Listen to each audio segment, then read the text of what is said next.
Hi అండి. నమస్తే. Welcome to Vishali wonder channel. ఈరోజు నేను ఒక డిఫరెంట్ స్టైల్లో గులాబ్ జామున్ రెసిపీ చూపించబోతున్నానండి. చాలామందికి తెలియకపోవచ్చునండి ఈ రెసిపీ, కానీ తినడానికి మాత్రం చాలా టేస్టీగా ఉంటుంది. ఇన్స్టెంట్గా మీ దగ్గర స్వీట్ పొటాటో ఉంటే చాలండి, చాలా ఈజీగా ఈ రెసిపీని ప్రిపేర్ చేసుకోవచ్చునండి. మన గులాబ్ జామున్ తిన్న టేస్ట్ అయితే పర్ఫెక్ట్గా వస్తుందండి. చిన్న వాళ్ళ నుంచి పెద్దవాళ్ళు కూడా చాలా లైక్ చేస్తారండి. ఓకే ఫ్రెండ్స్, మీరు ఫస్ట్ టైం నా వీడియో చూస్తున్నట్లయితే ఫస్ట్ అయితే సబ్స్క్రైబ్ చేసేసుకోండి. ఇంకెందుకు ఆలస్యం, వీడియోలోకి వెళ్ళిపోదాం పదండి. నేను ఇలా 500 గ్రామ్స్ స్వీట్ పొటాటోని తీసుకొని వీడియోలో చూపించిన విధంగా వాష్ చేసి ఎడ్జెస్ అన్ని కూడా కట్ చేసి 400 ml వాటర్ వేసి కుక్కర్లో ఒక 2-3 విజిల్స్ వచ్చేంత వరకు ఉడికించుకుంటున్నానండి. చూడండి, 2 విజిల్ వచ్చిన తర్వాత మనకి స్వీట్ పొటాటో పర్ఫెక్ట్గా అయితే ఉడికిపోయిందండి. ఇప్పుడు పైన ఉన్న రిమూవ్ చేసేసుకోవాలండి. ఇలా రిమూవ్ చేసుకున్న వీటిని మీరు గ్రేటర్లో అయితే తురుముకోవచ్చునండి, లేకపోతే చేతిలో కూడా ఎక్కడ కూడా ఉండలు లేకుండా స్మూత్గా ప్రెస్ చేసేసుకోవచ్చునండి. మీకు ఇలా కాదు ప్రెస్ చేయడానికి అంటే మనం ఈజీగా తురుముకోవచ్చునండి. ఇలా ఎక్కడ కూడా ఉండలు లేకుండా మనకి ఇలా స్వీట్ పొటాటోని స్మూత్గా చేసుకున్న తర్వాత ఇప్పుడు ఇందులోనే కొద్దిగా మనకి బైండింగ్ కోసం ఒక 1 టేబుల్ స్పూన్ గోధుమ పిండి యాడ్ చేసుకుంటున్నానండి. ఎందుకంటే మనకి ఎక్కడ కూడా చీలికలు రాకుండా పర్ఫెక్ట్గా మనం గులాబ్ జామున్ ప్రిపేర్ చేసుకోవడం కోసం నేను 1 టేబుల్ స్పూన్ గోధుమ పిండిని యాడ్ చేసుకుంటున్నానండి. చూడండి, 1 టేబుల్ స్పూన్ అయితే సరిపోతుందండి, మరీ ఎక్కువేం యాడ్ చేసుకోవాల్సిన అవసరం లేదండి. ఇప్పుడు ఇందులోనే 2 టేబుల్ స్పూన్ లేదా 3 టేబుల్ స్పూన్ మీరు తీసుకున్న క్వాంటిటీని బట్టి మిల్క్ పౌడర్ని యాడ్ చేసుకోండి. ఒక 10 రూపీస్ పాకెట్ వేసుకుంటే కూడా సరిపోతుందండి నేను తీసుకున్న క్వాంటిటీకి. మొత్తాన్ని కూడా ఇలా వేళ్ళతో పిండి మొత్తాన్ని బాగా పట్టించాలండి. మొత్తం మిక్స్ అయిన తర్వాత మనకి పర్ఫెక్ట్గా పిండి అయితే రెడీ అయిపోతుంది. చూడండి, టేస్ట్ మాత్రం చాలా అంటే చాలా బాగుంటుందండి. డెఫినెట్గా అందరూ కూడా ఒకసారి ట్రై చేయాల్సిన రెసిపీ అండి ఇది. ఇలా పిండి ప్రిపేర్ అయిన తర్వాత కొద్దిగా ఆయిల్ కానీ నెయ్యి కానీ చేతికి అప్లై చేసేసుకొని మనకి కావాల్సిన షేప్లో జామన్స్ అయితే ప్రిపేర్ చేసుకోవచ్చునండి. మనం డోనట్స్ వస్తుంది కదండి, ఆ షేప్లో అయితే నేను జామన్ అయితే ప్రిపేర్ చేయబోతున్నానండి. ఇలా రౌండ్గా కొద్దిగా మందంగా వచ్చేలాగే మనం ప్రిపేర్ చేసుకోవాలండి, మళ్ళీ పలచగా అవసరం లేదండి. ఇలా ఒక ఫింగర్ పెట్టి ఇలా హోల్ చేసుకుంటే మనకి పర్ఫెక్ట్గా హోల్ అయితే పడిపోతుందండి. ఇంకొక మెథడ్ కూడా నేను చూపిస్తున్నానండి, అలా కూడా ఈజీగానే ప్రిపేర్ చేసేసుకోవచ్చునండి. చూడండి, ఇలా మొత్తం అన్నిటిని కూడా ప్రిపేర్ చేసి పక్కన పెట్టేసుకోవాలండి.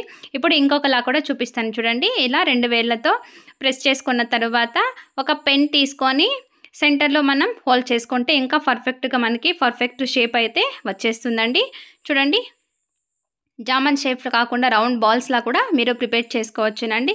ఇలా పిండి మొత్తాన్ని కూడా మీకు కావాల్సిన షేప్లో రెడీ చేసేసి పెట్టుకోవాలండి. నేను తీసుకున్న క్వాంటిటీకి నాకు ఒక 20 వరకు అయితే గులాబ్ జామున్స్ అయితే వచ్చాయండి. ఇలా ప్రిపేర్ చేసుకున్న తర్వాత షుగర్ సిరప్ కోసం ఒక బౌల్ తీసుకొని 1 కప్పు షుగర్ వేసుకుంటున్నానండి. అలాగే 1.5 కప్ వాటర్ వేసుకుంటున్నానండి. మీకు స్వీట్ ఎక్కువ కావాలంటే మరింత షుగర్ని యాడ్ చేసుకోవచ్చునండి. ఇలా వేసుకొని మనకి పాకం ఏం అవసరం లేదండి, కొద్దిగా జిగురుగా వస్తే మనకి పర్ఫెక్ట్గా అయితే సరిపోతుందండి. చూడండి, ఇలా మీడియం ఫ్లేమ్లో ఉంచి షుగర్ మొత్తాన్ని కూడా మెల్ట్ చేసిన తర్వాత ఒక 3 to 4 మినిట్స్ అయితే మనకి సరిపోతుందండి. కొద్దిగా జిగురుగా అనిపిస్తే చాలండి, మనకి పాకం రావాల్సిన అవసరం లేదండి. ఇలా ప్రిపేర్ అయిన తర్వాత మనకి ఫ్లేవర్ కోసం ఒక 3-4 యాలకులను కూడా దంచి వేసేసుకొని ఈ పాకం చల్లారకుండా మూత పెట్టి సైడ్ పెట్టుకోవాలండి. వేడిగా ఉండాలండి పాకం, మనకి అవసరమైతే ఇంకొకసారి కూడా వేడి చేసుకోవచ్చునండి. ఇలా మూత పెట్టి పక్కన పెట్టేసుకున్న తర్వాత వీటిని డీప్ ఫ్రై కోసం ఆయిల్ వేసుకుంటున్నానండి. ఆయిల్ కొద్దిగా హీట్ అయిన తర్వాత మనం ప్రిపేర్ చేసుకున్న ఈ గులాబ్ జామున్లు అన్నిటినీ కూడా ఆయిల్లో వేసేసుకోవాలండి. వేసిన వెంటనే మనం కదపకుండా వదిలేయాలండి. ఒక 2 సెకండ్స్ తర్వాత ఆయిల్లో అవే పైనకి తేలుతాయండి. అప్పటి వరకు మనం మిక్స్ చేయకూడదండి. చూసారుగా, ఇలా నురుగ కూడా కొద్దిగా తగ్గి మనం వేసిన అన్నీ కూడా ఆయిల్లో నుంచి పైనకి వస్తుందండి. అప్పుడు మనం ఇంకొక సైడు టర్న్ చేసుకోవాలండి. మీడియం ఫ్లేమ్లోనే ఉంచి వీటిని ఫ్రై చేసుకోవాలండి. అప్పుడే టేస్ట్ అలాగే కలర్ కూడా మనకి పర్ఫెక్ట్గా వస్తుందండి. చూసారుగా, ఇంకొక సైడ్ కూడా టర్న్ చేసేస్తున్నానండి. మొత్తం అన్నిటిని కూడా ఇలా ఫ్రై చేసుకుంటే మనకి టేస్టీగా గులాబ్ జామున్స్ అయితే వస్తుందండి.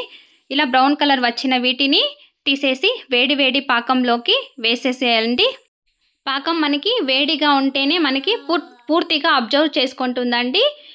చల్లారినట్లయితే మరొకసారి వేడి చేసేసుకొని మనం ఫ్రై చేసుకున్న వీటిని వేడి పాకంలోనే వేసుకొని ఒక 1 అవర్ అయితే రెస్ట్ వదిలేయాలండి. 1 అవర్ తర్వాత తీసుకొని తింటుంటే చెప్పలేమండి, 1, 2 కాదు, మొత్తం అన్నీ కూడా మనకే ఇచ్చేస్తారా, మనమే తిందామా అనిపిస్తుందండి. అంత టేస్టీగా ఉంటుందండి. చిన్నవాళ్ళే కాదు, పెద్దవాళ్ళు కూడా ఇంకొకటి పెడితే తిందామా అని ఎదురు చూస్తారండి, అంత టేస్టీగా ఉంటుందండి. చూడండి, 1 అవర్ తర్వాత మనం తీసి వీటిని చల్లగా అయినా సర్వ్ చేసుకోవచ్చును, లేదా వేడి వేడిగా అయినా సర్వ్ చేసుకోవచ్చునండి. వేడిగా తినడం కన్నాను చల్లగా సర్వ్ చేసుకుంటేనే ఎంతో టేస్టీగా ఉంటుందండి. ఓకే ఫ్రెండ్స్, చూసారుగా ఎంతో టేస్టీగా ఉండే స్వీట్ పొటాటోతో గులాబ్ జామున్ రెసిపీని మనం సర్వ్ చేసుకునేటప్పుడు వీటితో పాటు కొద్దిగా సిరప్ అలాగే కొద్దిగా డ్రై నట్స్ యాడ్ చేసుకొని సర్వ్ చేసుకుంటే మరింత టేస్టీగా ఉంటుందండి. ఓకే ఫ్రెండ్స్, చూసారుగా ఈ వీడియో మీకు నచ్చినట్లయితే లైక్ చేయండి, షేర్ చేయండి, సబ్స్క్రైబ్ చేసుకోండి. అలాగే మీ ఫ్రెండ్స్ అండ్ రిలేటివ్స్కి తప్పకుండా షేర్ చేయండి. మరిన్ని ఇలాంటి టేస్టీ రెసిపీస్ కోసం నా ఛానల్ని విజిట్ చేయండి.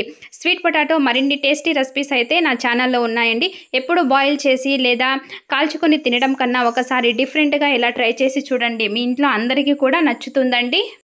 ఒక్కసారి చేశారంటే మాత్రం స్వీట్ పొటాటో దొరికినప్పుడల్లా ఇలానే చేసి పెట్టమంటారండి. అంత టేస్టీగా ఉంటుంది. Okay friends, thank you for watching.